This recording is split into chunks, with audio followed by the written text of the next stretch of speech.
ಸಂತನೆಂದರೆ ಯಾರು ದಿವ್ಯತೆಯ ಅರಿತವನು, ಸರಳತೆಯ ಸೂತ್ರದಲ್ಲಿ ಸುಖವ ಕಂಡವನು.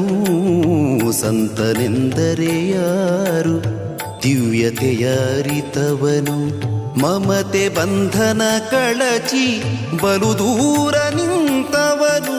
ಮಮತೆ ಬಂಧನ ಕಳಚಿ ಬಲು ದೂರ ನಿಂತವನು, ಎಲ್ಲರಲ್ಲಿ ಅವನೊಬ್ಬ ಮುದ್ದು ರಾಮ.